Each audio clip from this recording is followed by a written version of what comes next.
kita mendengarkan firman Tuhan, saudaraku, mengenai pelayanan yang berhasil dengan kuasa Tuhan. Pelayanan yang berhasil dengan kuasa Tuhan. Semua kita mau melayani dan semua kita mau berhasil dalam pelayanan.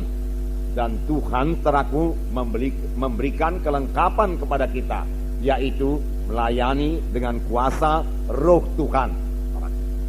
Minggu yang lalu kita mendengarkan firman Tuhan yang berkata, pekerjaan-pekerjaan yang aku perbuat akan kamu perbuat. Bahkan pekerjaan-pekerjaan yang lebih besar daripada ini akan kamu perbuat, sebab aku pergi kepada Bapa. Inilah yang dikatakan Tuhan Yesus kepada murid-muridnya. Tetapi saya percaya perkataan ini juga kepada kita masing-masing, anak-anak Tuhan pada zaman sekarang ini. Kita akan mengerjakan pekerjaan-pekerjaan yang dikerjakan oleh Tuhan Yesus. Bahkan pekerjaan-pekerjaan yang lebih besar daripada yang dikerjakan oleh Tuhan Yesus. Pekerjaan-pekerjaan apakah yang dikerjakan oleh Tuhan Yesus? Buku Injil menerangkannya, saudara. Yesus mengajar, memberitakan firman Tuhan. Tetapi ahli-ahli Taurat mengatakan lain sekali pengajaran Tuhan Yesus. Karena Tuhan Yesus mengajar bukan seperti pengajar-pengajar ahli-ahli Taurat, tetapi Tuhan Yesus mengajar dengan kuasa. Dan ditambah lagi pengajaran Tuhan Yesus disertai dengan tanda-tanda ajaib dan tanda-tanda mujizat. Orang buta melihat, orang kusta disembuhkan, orang tuli mendengar, saudaraku, orang lumpuh berjalan. Inilah pekerjaan-pekerjaan yang dilaksanakan oleh Tuhan Yesus. Dan orang berbondong-bondong mengikuti Tuhan Yesus. Kemana saja Tuhan berangkat mengabarkan Injil, orang berbondong-bondong mengikuti Tuhan Yesus. Inilah macamnya pelayanan yang dikerjakan oleh Tuhan Yesus. Dan Tuhan Yesus sendiri berkata, pekerjaan-pekerjaan yang aku kerjakan ini akan kamu kerjakan. Bahkan pekerjaan yang lebih besar lagi daripada ini akan kamu kerjakan. Sebab aku pergi kepada Bapa. Saya yakin, saudaraku, maksud Tuhan Yesus, walaupun aku pergi kepada Bapa, aku mau pekerjaan-pekerjaan seperti ini tidak berhenti. Dan karena aku pergi kepada Bapa, kamulah yang melaksanakannya. Kamu melaksanakannya bukan dengan kekuatanmu sendiri, kamu melaksanakannya dengan kuasaku yang kuberikan kepadamu. Firman Tuhan berkata. Itu sebabnya, saudaraku, Tuhan Yesus berkata kepada murid-muridnya sebelum dia naik ke sorga, tunggulah di Yerusalem sampai kamu dilengkapi dengan kuasa dari mati. Karena Yohanes membaptis kamu dengan air, tetapi tidak lama lagi kamu akan dibaptis dengan Roh Kudus. Murid-murid tidak mengerti apa itu maksudnya baptis Roh Kudus. Dan mereka bertanya dengan pertanyaan teraku yang berasal daripada cara berpikir manusiawi. Tuhan, pada masa ini kan Engkau membangunkan kembali kerajaan bagi Bani Israel? Tuhan Yesus menjawab, bukan itu yang kumaksudkan. Bahkan engkau tidak perlu mengetahui masa dan ketikanya yang hanya diketahui Bapa di sorga. Tetapi kamu akan beroleh kuasa kelak. Kamu akan beroleh kuasa kelak apabila Roh Kudus turun ke atas kamu. Dan kamu akan menjadi saksi bagiku di Yerusalem, Yudea, Samaria, hingga sampai ke ujung bumi. Kamu akan beroleh kuasa. Tuhan mengendaki orang Kristen ini beroleh kuasa. Tuhan mengendaki orang Kristen ini lain dari yang lain, saudaraku. Tuhan memberikan kuasa kepada kita.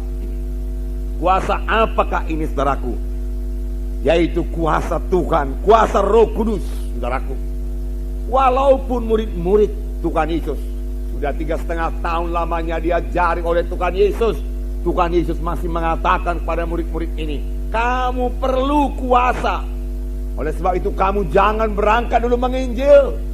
Kamu harus menginjil dengan kuasa. Kamu harus melayani dengan kuasa aku. Kamu harus kuurapi lebih dahulu dengan kuasa Roh Kudus.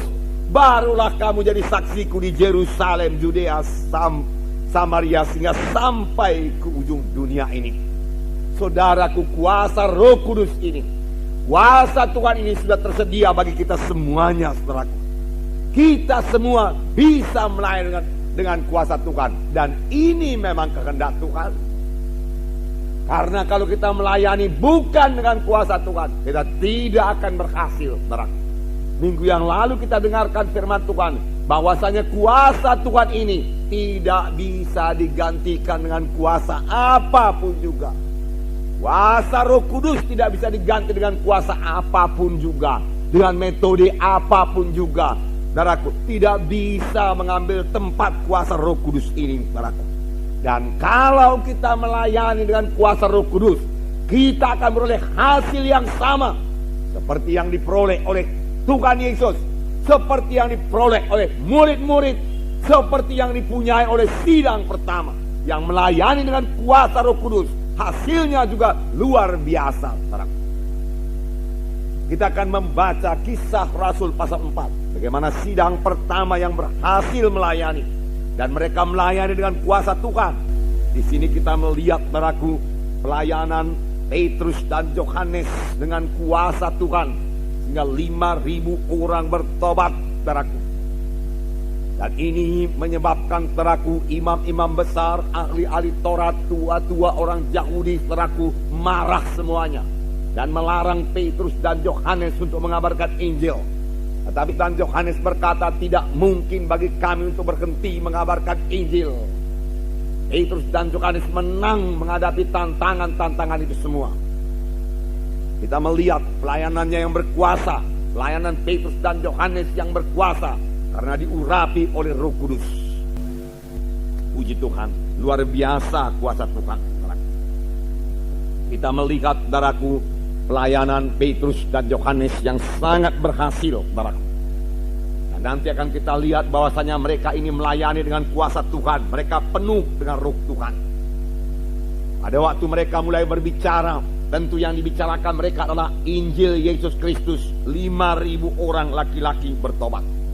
Ini merupakan satu pertumbuhan gereja yang sangat pesat.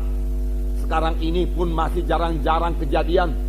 Tetapi bukan tidak boleh terjadi, saudaraku. Bahkan ini harus terjadi, saudaraku. Dalam satu hari 5.000 orang bertobat, saudaraku. Dan kita mengetahui, saudaraku, bahwa dalam pasal sebelumnya, yaitu pasal 3, Petrus dan Yohanes ini berjalan ke bait Allah. Dan di pintu bait Elok dia melihat seorang yang tepok. Dan dia berkata, emas dan perak tidak ada padaku, tetapi apa yang ada padaku, apa yang ada padaku kuberikan kepadamu. Di dalam nama Yesus, orang Nazaret itu bangkit dan berjalan.